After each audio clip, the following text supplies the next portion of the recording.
The Galactic Archive station floated at the edge of core space like a cathedral welded to a scrapyard.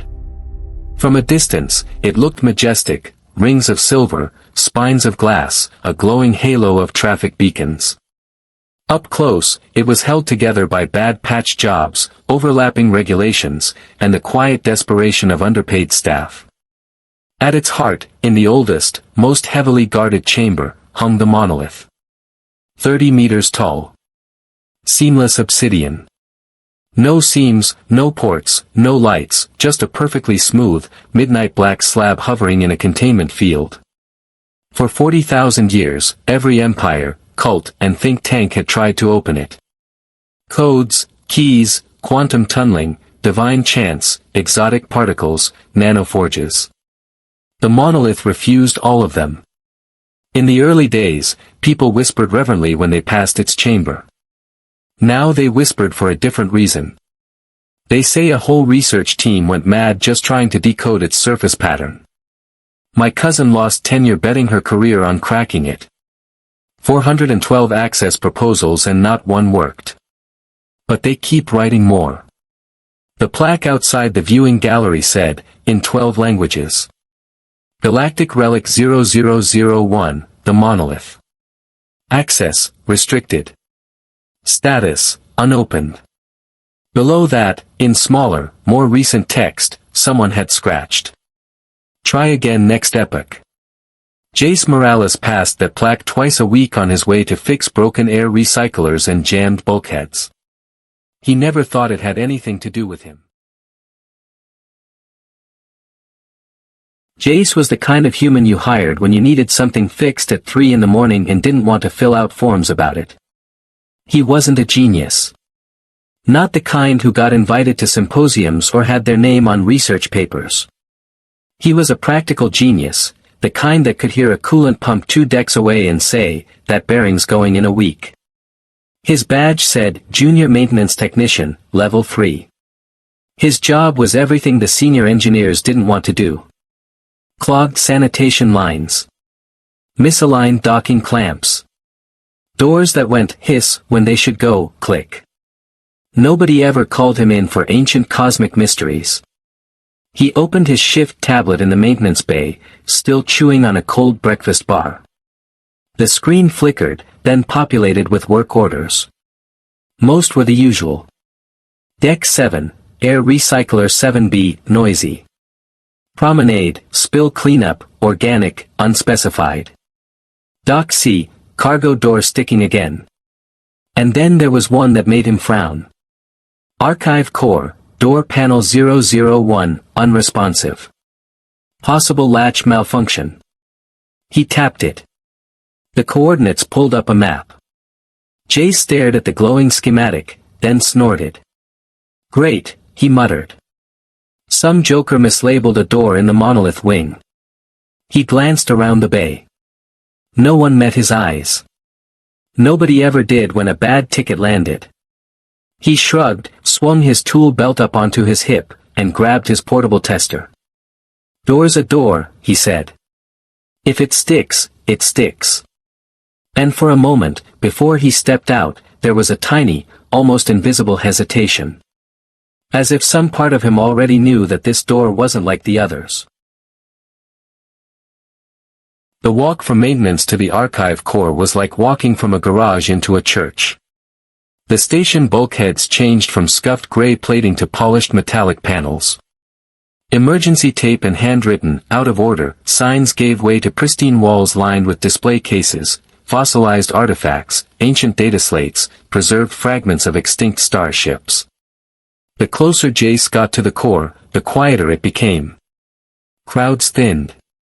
The usual buzz of corridor chatter faded into the distant hum of reactors and the soft whisper of air systems. His boots clicked differently here. The floor panels were high-grade composite, not the hollow stuff he was used to stepping over.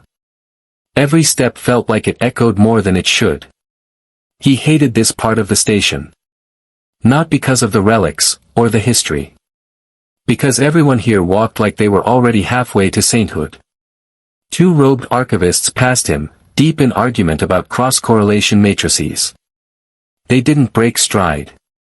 If you adjust the phase space projections, you'll see the monolith's pattern is obviously responding to symbolic authority, not human interference. Yes, we've been over this. Oh. Maintenance. Their eyes slid over his orange jumpsuit, his scuffed boots, his tool belt. Then they kept walking. Jace rolled his shoulder, adjusted his grip on the tester, and kept going. The airlock to Archive Core 001 hissed open at his clearance code. The work order pinged green. Beyond it, the chamber housing the monolith opened like a mouth. Seen from the observation gallery, the monolith was impressive. Seen from the maintenance catwalk, 20 meters away with no glass between them, it was terrifying. It hung in the center of the chamber, held in place by a shimmering containment field. Obsidian black, perfectly smooth, so dark it seemed to swallow the harsh white light around it. A ring of scanning arrays and sensor rigs circled cautiously at a distance, each one radiating its own soft glow. There were people here, too, of course there were. A cluster of researchers in robes and lab coats stood at a console bank, faces lit by cascading data feeds. A pair of security officers flanked the main access ramp, hands resting on non-lethal stunners they very much hoped they'd never have to use. A priest of the monolithic order knelt near the far wall, murmuring a prayer about hidden truths and locked paths. No one looked at Jace when he stepped onto the catwalk. His work order pinged again, insistently. Door panel 001. Unresponsive. He followed the arrow on his tablet. It pointed not to a bulkhead, not to an access hatch, but straight at the monolith. Jace stopped. "All right," he whispered. "Now you're just messing with me." He zoomed the work order details in, just to be sure. ID 001. Location, Archive Core. Description, door panel unresponsive. Possible latch failure. Priority, medium. Door panel, he repeated. Latch failure. He looked up at the monolith again. Slowly. From across the chamber, one of the researchers finally noticed him. "You can't be in here," the man snapped, tone thin with stress. "This is a level 7 access area. Maintenance should have been rerouted to Deck 5. "Got a ticket," Jace called back, lifting his tablet. "Says there's a door panel here that doesn't open." The researcher scoffed. "We've been trying to open it for 40,000 years. Your wrench won't change that." Jace looked at the tablet. Then at the monolith. Then back at the tablet. "Yeah," he said. "My wrench isn't that good." He stepped closer anyway, boots ringing softly on the catwalk. Up close, the surface of the monolith looked almost ordinary. Cold. Smooth. Not mystical. Not even especially intimidating, if you ignored the oppressive hum of the containment field. And there, off-center, about chest height on a human, was the feature everyone called the interface array. Researchers had written volumes about it. They'd mapped its microscopic ridges. They'd projected its shape into abstract equations and claimed it corresponded to lost star maps. To Jace, it looked like something else entirely. It looked like a handle. He glanced back. The researchers had gone back to arguing with their screens.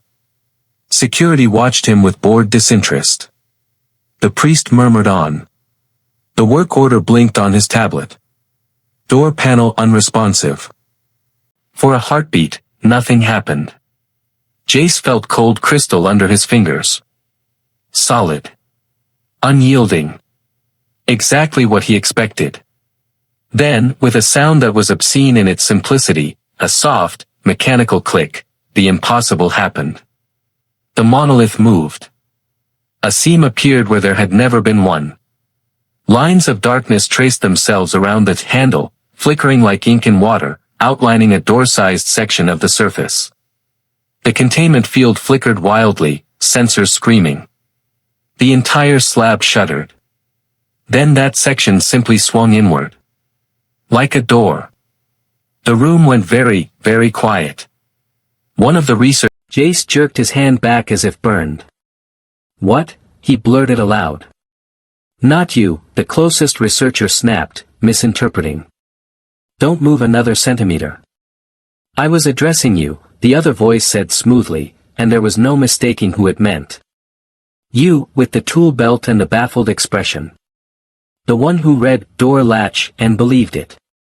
The warm glow spilling from inside the monolith seemed to pulse in time with the words. Jace felt them more than heard them, like pressure in his skull, but gentle, not invasive. He wet his lips. You're the monolith. An amused ripple of something swept through the chamber. That is what you call this housing, yes. It is not what I called myself when I still had colleagues to argue with. But monolith will do. It's marginally better than worthless black rock and significantly better than religious prop. The lead researcher had gone pale. It's responding. Jace expected blinding light, divine choirs, maybe a rush of cosmic revelation when he stepped through the monolith's door. Instead, he got a hallway. Soft, indirect light glowed from the walls, warm and gold, the opposite of the harsh fluorescence of the archive.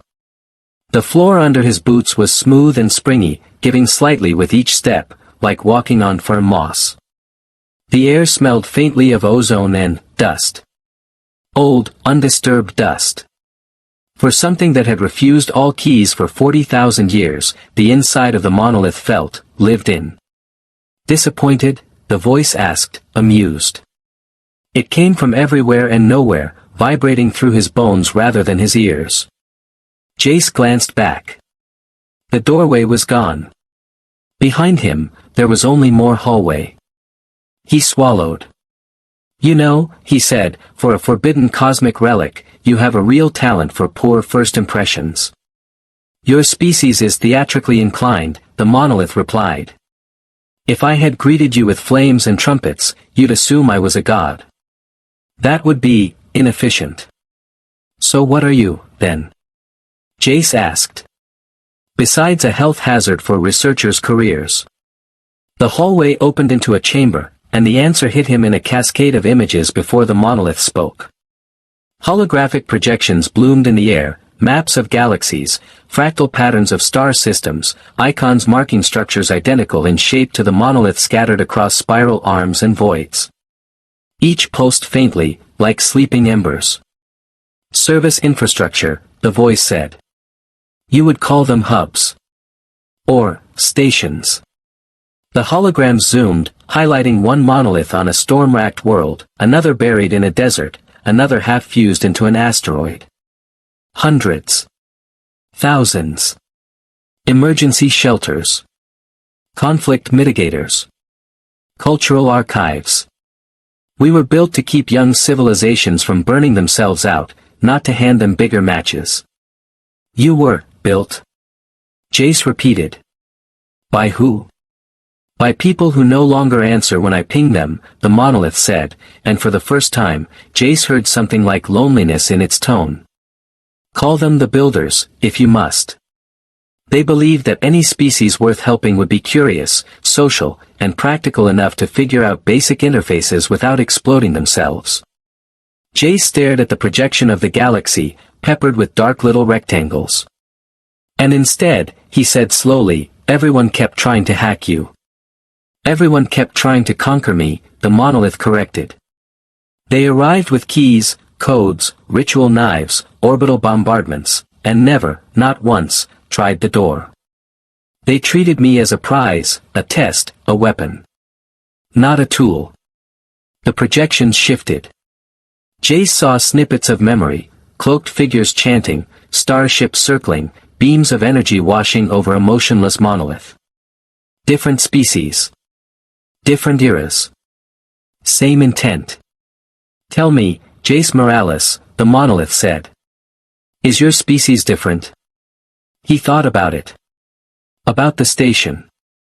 About the council. About the way the researchers had looked at him when the door opened. No, he said honestly. Not really.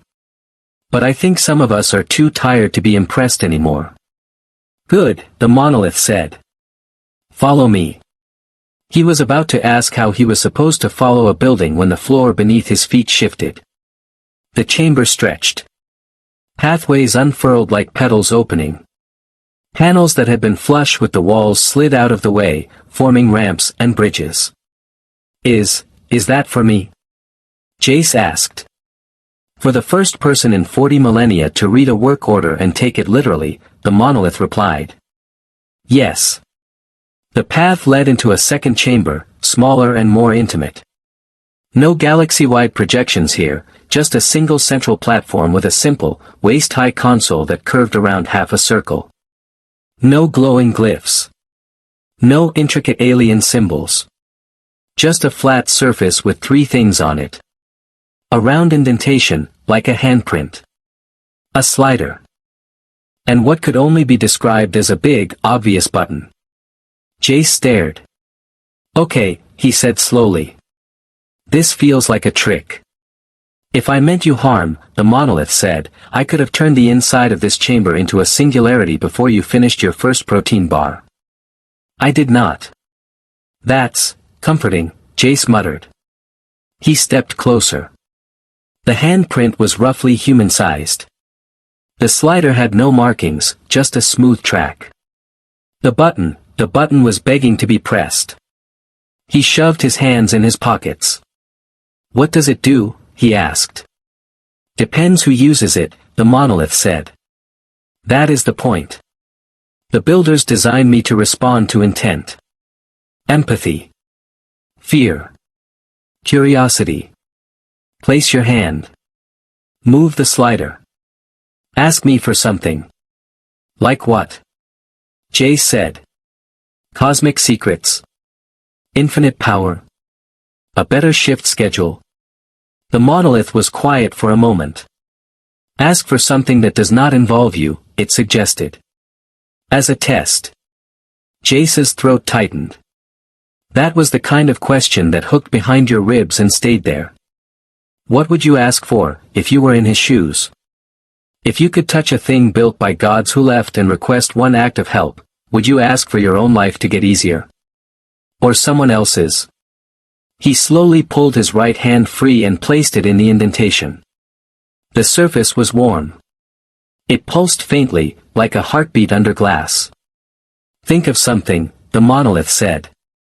No words, yet. Just the problem. The people affected. Their faces. The feeling you wish they didn't have. Jace closed his eyes. He thought of Deck 7. Of the refugee dorms shoved into old cargo bays. Of kids coughing from slightly too thin air, because the council had decided full upgrades were not cost-effective. He thought of the work order still blinking on his tablet from last week, Air Recycler 7B, noisy. Noisy meant overworked. Overworked meant close to failing. Failing meant a lot of people his own species gasping for breath while budget committees argued. What if, he whispered, you could make every old recycler on refugee decks across the station run like new? The monolith didn't answer immediately. Under his palm, the console warmed. That, it said eventually, is an acceptable request. The slider nudged against his fingers, inviting. Move it, the monolith said. Gently. Start with the station. We will not fix the entire galaxy today. Jace swallowed and pushed the slider a few centimeters. Somewhere deep in the structure around them, something hummed. Now, the monolith said, look. The walls turned transparent. He saw Deck 7 in cross-section. Saw the rat's nest of pipes and ducts he'd crawled through 100 times. Saw a dozen air recycler units, old and rattling, suddenly flare bright on his vision, as if someone had scrubbed away 50 years of wear in a heartbeat. Filters reknit themselves. Motors smoothed. Tiny cracks sealed. People lying in bunks sat up a little easier. Chests rose and fell without that desperate hitch. Jace's breath caught. I did that, he whispered. You requested it, the monolith said. I did the work. Division of labor. Jace lifted his hand. The vision faded. The console cooled. How many times, the monolith asked softly, do you think people stood outside my hull and demanded weapons? Power? Ascension? And not once thought to ask for cleaner air for those who had none? The question hung there, heavy. Outside, in the archive, alarms were still screaming. The council was still scrambling. Religious orders were still arguing over omens. Down on deck 7, kids were breathing easier, unaware that a man they'd never met had just nudged a slider for them. Why me? Jace asked. His voice came out rough. Why humans? Why now? Because you, the monolith said, are the first person in a very long time who treated me as a piece of infrastructure instead of a throne. You saw a handle. Now you see a repair ticket. The floor trembled faintly. That is why I am talking to you, it added. But that is also why you are in danger. The temperature in the chamber felt like it dropped 10 degrees. Danger, Jace repeated. Right. There's always a catch. Not from me, the monolith said. From them. The walls flashed, shifting from deck 7 to the exterior of the station. A cluster of ships hung just outside the archive's perimeter. Council cruisers. News travels, the monolith said. Quickly. They have been trying to open me longer than your species has walked upright. They will not be pleased that I am answering to a level 3 maintenance technician. Jace watched as fighter bays opened. As more ships dropped out of warp further back. A blockade was forming like a noose tightening. You think they'll shoot? He asked. The monolith's silence was answer enough. Or just take me into a side room for questioning, he added dryly. Will you still answer them, the monolith asked, if they point weapons at you? Jace thought about the button. The slider. The handprint. He thought about the kids on deck 7. He thought about what would happen if someone else got control of this console and, instead of air, asked for something sharp. Can you lock them out? He asked. I already have, the monolith said. No one touches this interface without my consent. And I do not consent. But you must walk back out through them. An open loop formed in his chest. What would they do to him? Would he hand over what he'd seen? Would he lie? Would he get the chance? Before that, the monolith said, there is one more thing you need to see. The floor shifted again, carrying him into yet another chamber. This one was smaller. Dark but not threatening.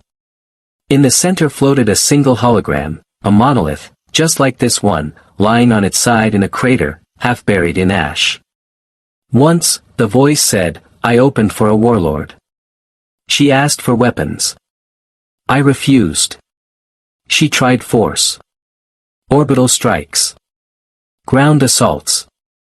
When those failed, she ordered her people to weld me into her palace walls so no one else could have me. The projection flickered. The palace burned. The monolith lay unchanged amid the ruins, silent. The builders did not give us self-defense protocols we could not live with, it went on. We can lock ourselves. We can shut down. We can wait. How long? Jace asked. Longer than your species has language. The warlord's people faded. New species rose, built cities around the half-buried relic, told stories about the cursed stone that destroyed their queen. None of them approached it as anything but a warning.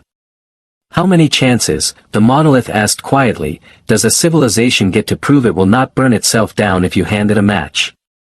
Jace didn't answer. He didn't have one. The hologram shut off. In the silence that followed, both of them heard it, the faint, distant thud of docking clamps engaging heavier vessels. The muffled echo of shouted orders bleeding in from the outside world. Your council is here, the monolith said. They will ask what you saw. They will demand access. Some will threaten you. Others will flatter you. Some will try to convince you that their use of my systems will save more lives than your caution ever could. A beat. What will you say? Jace looked down at his hands. Calloused. Scarred. Covered in the faint grease that never quite washed off, even on days he didn't crawl through ducts.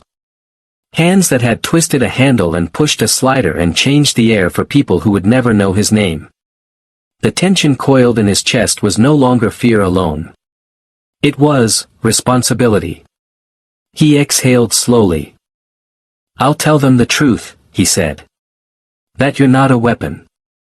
That you're a service call for the galaxy.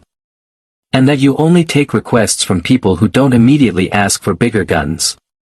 Do you think they will believe you? The monolith asked. Probably not, Jace admitted. But I've got one thing they don't. And what is that? The voice asked. He smiled, humorless. I have the one thing that actually opened you. He flexed his fingers. And I remember how to close a door. The paths began to retract, leading him back toward the place where he'd entered. The light dimmed, focusing ahead, like a spotlight on a stage he hadn't meant to step onto. Walk carefully, Jace Morales, the monolith said. Yeah, he said. You too. If they push too far, it added, I can always go dark again. He stopped. And leave everyone hanging, he asked. After seeing what you can do. If the alternative is being used to end more lives than I save, it said, yes. Another question caught at the back of his mind. One that would matter later. Would you do that, he asked slowly, even if I asked you not to? The monolith paused. It said, would consider your request. The hallway narrowed. The door reformed ahead, a solid wall of black that then irised open, showing the bright, sterile archive chamber beyond. The last thing Jace heard before he stepped through was the monolith's voice, soft in his skull. Remember. You are not here to impress them. You are here to decide whether they deserve a handle. He stepped out into a ring of weapons, recording lenses, and fear. And all of Act 3 waited on what he said next. When Jace stepped back out of the monolith, it felt like walking onto a stage he hadn't agreed to perform on. The warm, gold light of the interior snapped away. Harsh white fluorescence crashed back over him. The hum of the station roared in his ears again, sirens, shouted orders, the frantic tapping of a dozen consoles trying to log what had just happened. And ringed around the platform, weapons raised and eyes wide, stood half the station. Security officers in armored vests, fingers tight on stunners. Archivists with their data slates held up like shields. Priests clutching symbols of a faith that had just been rewritten. Behind them all, at the top of the ramp, a hollow projector shimmered with the flickering image of a council representative watching from light years away. For a heartbeat, nobody moved. Jace's first thought was painfully mundane. I should have brought my cart, he thought. I hate leaving tools lying around.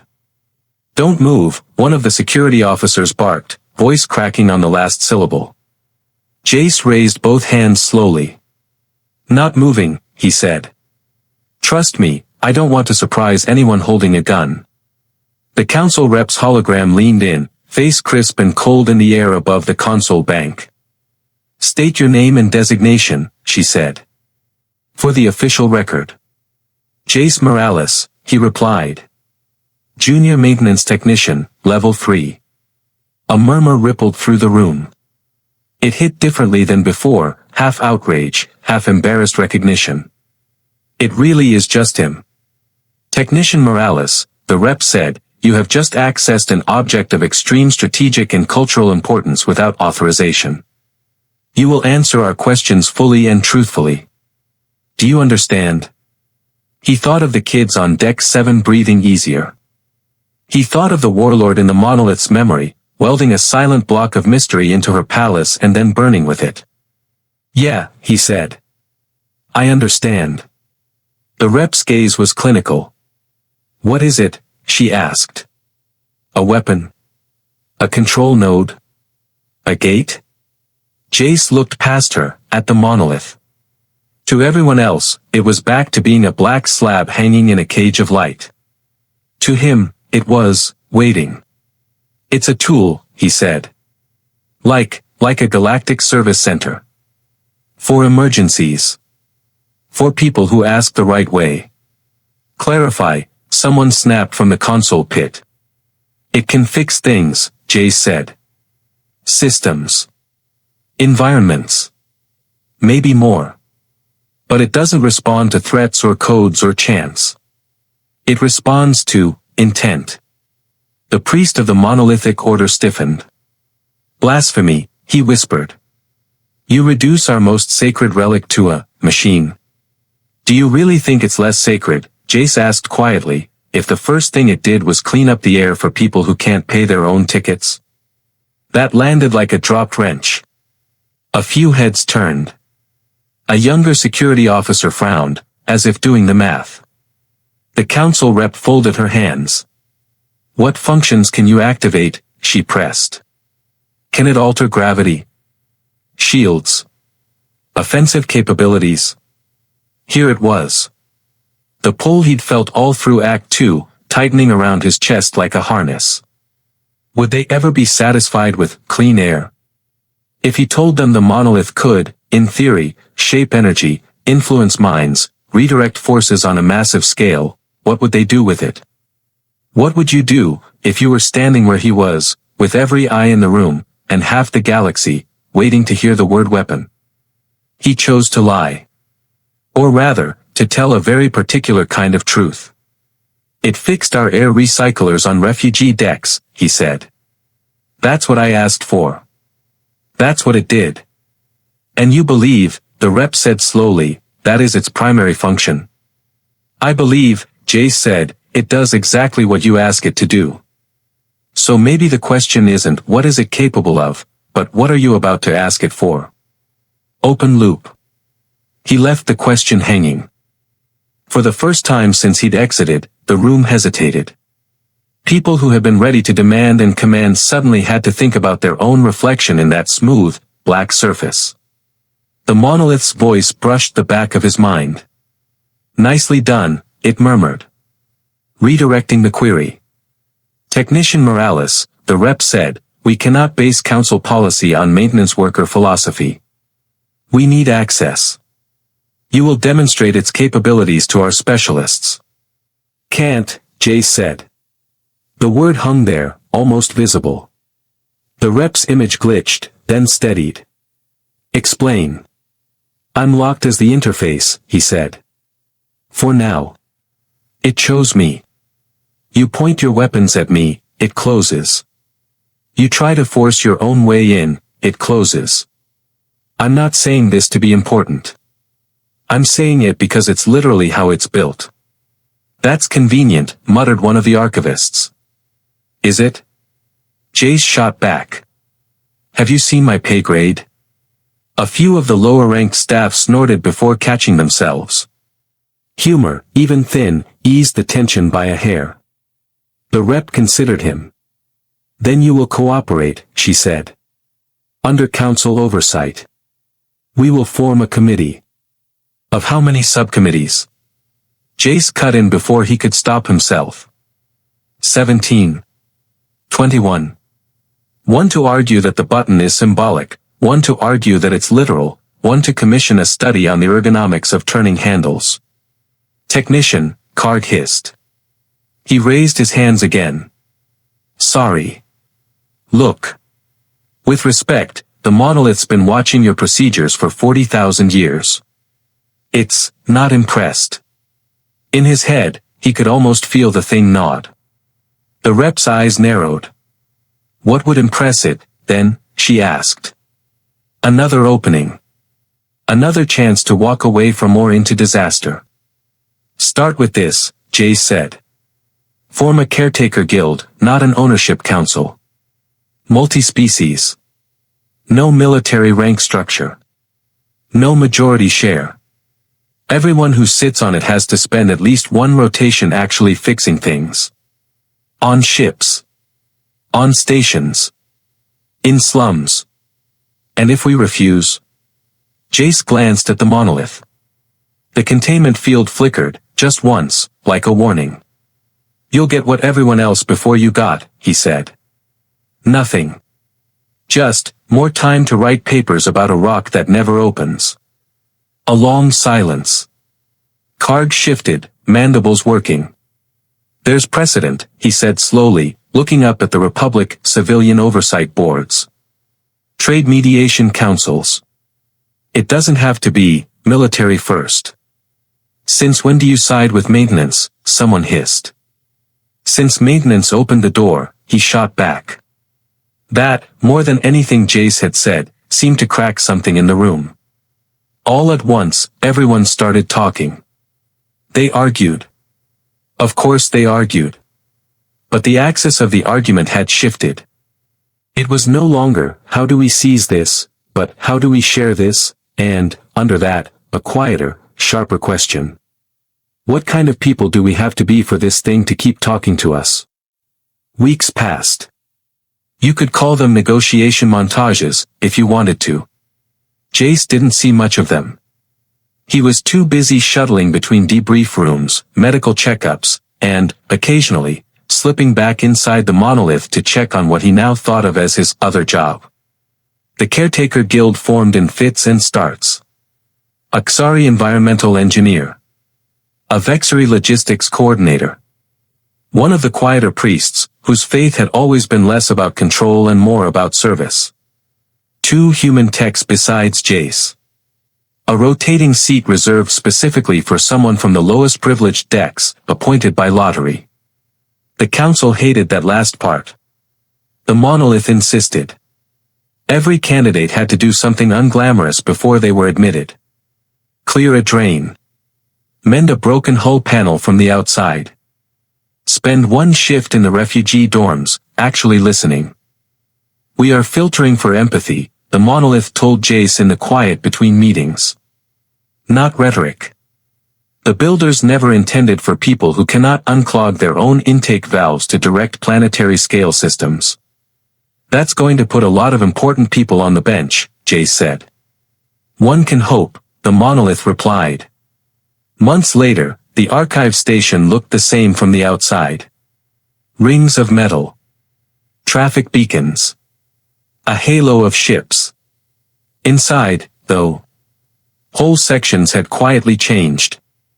The outermost ring hosted training halls now, where carefully vetted caretakers learned which sliders did what. They started small. Air quality. Waste reclamation.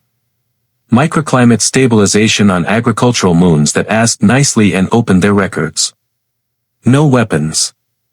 No mind control. No, make my rivals disappear, requests. Every use was logged in a public ledger, visible to any civilization who wanted to read it. Did that stop people from thinking of ways to abuse it? Of course not. But they knew, now, that the monolith was watching their intent, not their credentials. And so was Jace. He still wore orange. Still pushed his mop cart. Still rolled his eyes when another, emergency, ticket came in that turned out to be a clogged condiment dispenser in the officer's lounge. Sometimes, between fixes, he'd wander past the monolith chamber. Now, there was a bench installed there. That had been his one non-negotiable request. If we're going to turn this place into a revolving door diplomacy zone, he'd said, someone deserves a place to sit while you save the galaxy. The bench was always occupied. A tired engineer from some frontier station, waiting for their appointment. A grandmother from Deck 7 who had come to light a candle of thanks, even though the priests kept saying candles weren't strictly necessary. A kid, swinging his legs, staring up at the black slab like it was equal parts miracle and appliance. One day, when the waiting area was unusually quiet, the monolith opened a side panel Jace had never noticed before. A rectangle of light, just big enough for a person, appeared at ankle height. What's that? He asked. A break room, the monolith said. For staff. Jace blinked. You built a break room? For me. For you, it agreed. And anyone else who remembers to read the work orders. Inside, he found a chair that fit his back perfectly, a mug warmer that actually kept things at the right temperature, and a small viewport that looked, not out into space, but down to Deck 7. He could see the recycler units, humming away. See the way people moved a little easier now. Less hunched. Less desperate. A note glowed on the wall above the viewport. You fixed this. Don't forget. He sat there for a long time, just watching.